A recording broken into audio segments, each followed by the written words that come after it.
안녕하세요. 주식 유튜브입니다. 이번 강의에서는 엘리엇 파동 이론 강의 이후에 어떻게 실전에서 응용하면 좋을지 실전 매매법을 알려드리도록 할 건데요. 바로 가보시도록 하시죠. 우선 앞의 강의에선 엘리엇 파동의 3법칙을 배워보셨는데 이번에는 그 법칙들을 응용해서 어떤 타점을 노려볼 수 있는지를 알아볼 겁니다.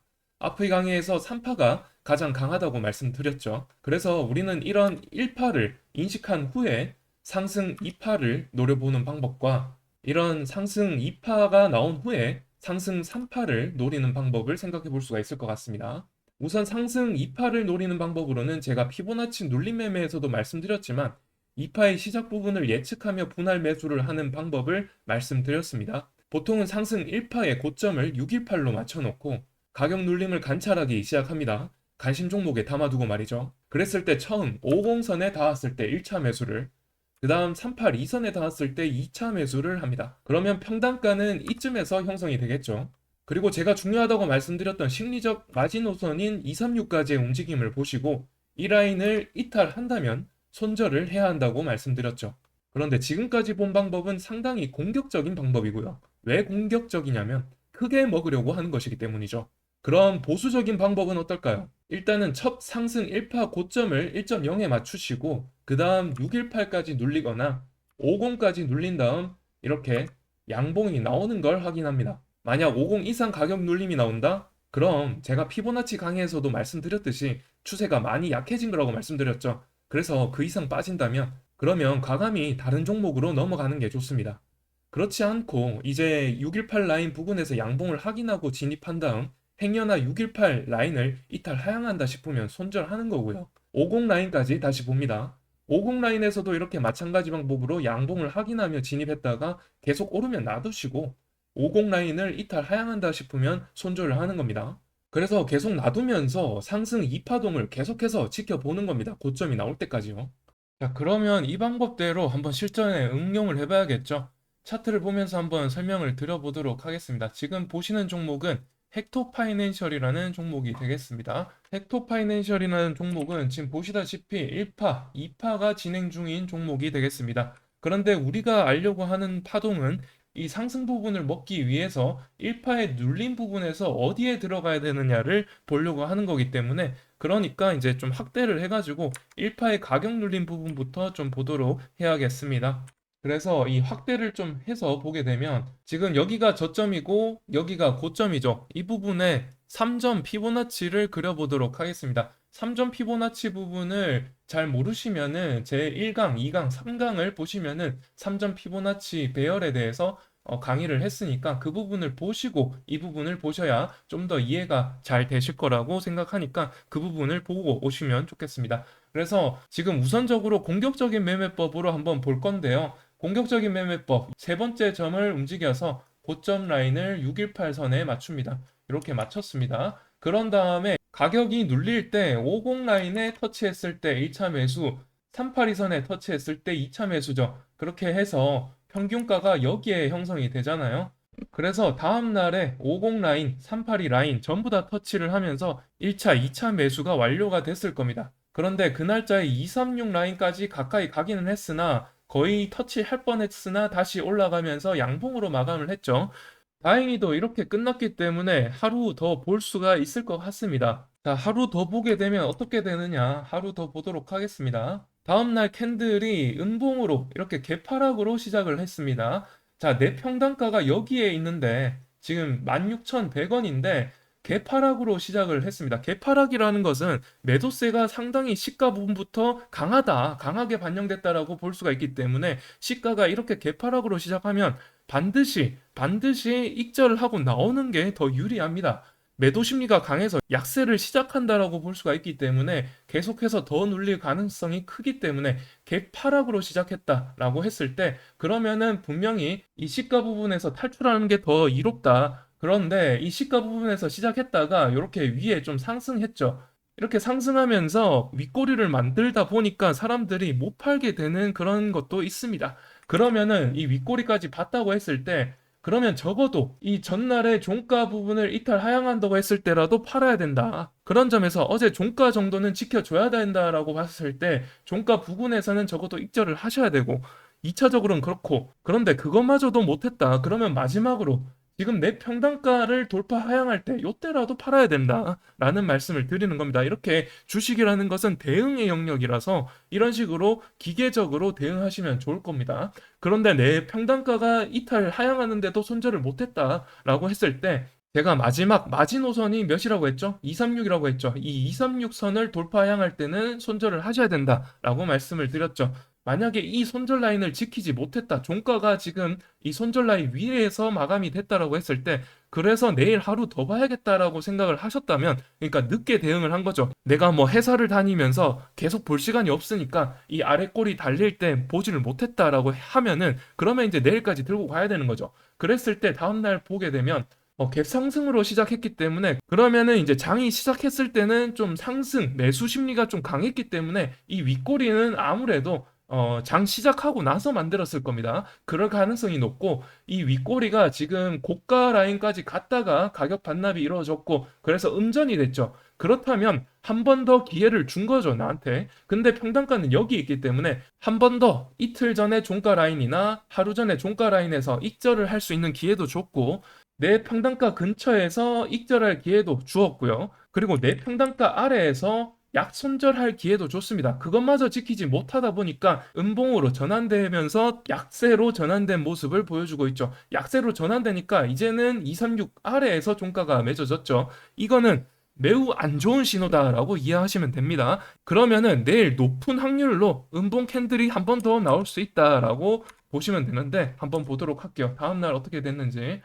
개파락으로 시작을 했죠. 마지노선마저 심리적 마지노선마저 깨트리고 이런 식으로 개파락으로 시작했다 보니까 이런 식으로 매도 심리가 강하게 반영되면서 음봉으로 전환됐다가 아래 꼬리 만들고 다시 끌어올렸다가 다시 종가가 여기서 마감된 모습을 볼 수가 있죠. 이런 식으로 한 번씩 이렇게 매일매일 기회를 주기는 합니다. 주기는 하는데 이런 변동성을 견디지 못하겠다라고 하면 아예 종가 기준으로 판단을 하셔도 되기는 합니다. 여하튼 종가 기준으로 했으면은 어제 손절을 하고 나왔어야 되죠. 그렇지 못하니까 이렇게 236을 돌파하고 거의 뭐 0점대까지 내려간 것을 볼 수가 있죠.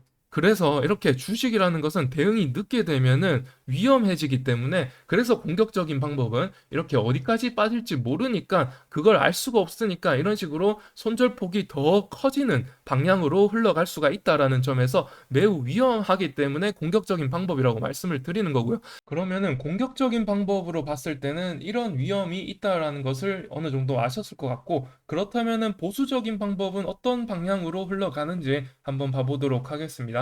자, 보수적인 방법을 보기 위해서 다시 이제 피보나치 배열을 좀 바꿔야겠죠. 세 번째 점을 움직여서 1배 라인이 고점 라인에 있도록 바꿔줍니다. 그랬을 때 이제 618 라인과 50 라인에서 돌파 상승이 나오면서 양봉이 나오는 걸 말씀드렸었죠.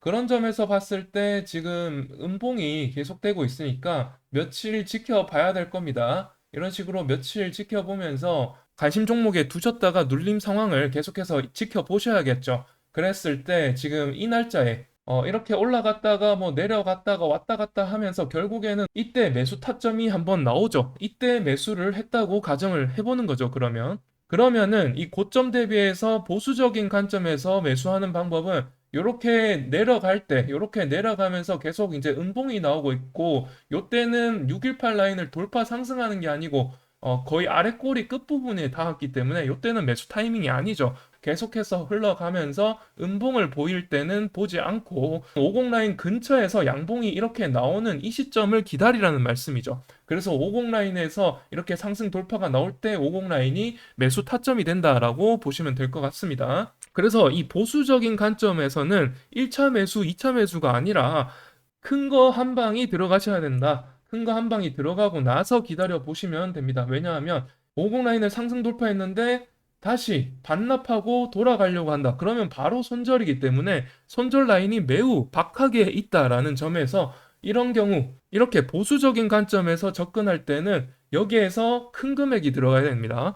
그래서 큰 금액이 들어간 다음에 지켜보시고 이렇게 양봉으로 마감됐죠. 그러면 하루 더 지켜보는 거죠. 하루 더 지켜보도록 하겠습니다. 자, 다음 날도 양봉으로 시작을 했습니다. 양봉 시작했는데 윗꼬리 달고 이렇게 다시 내려왔죠. 아침에 털고 올린 것인지 알 수는 없습니다. 지금 분봉을 보지 않았기 때문에. 그런데 여하튼 이 일봉을 봤을 때 이제 50 라인을 한번 돌파 하향시킨 다음에 다시 올라가는 모습이기 때문에 우리는 한번 판단을 해볼 수가 있을 것 같습니다. 요 아래 꼬리를 만들면서 요 종가 라인을 돌파 하향할 때 요때 익절을 했다가 다시 이 아래 꼬리를 만들고 다시 올라갈 때 요때 돌파 상승할 때 다시 들어간다는 요런 판단도 해볼 수가 있겠죠.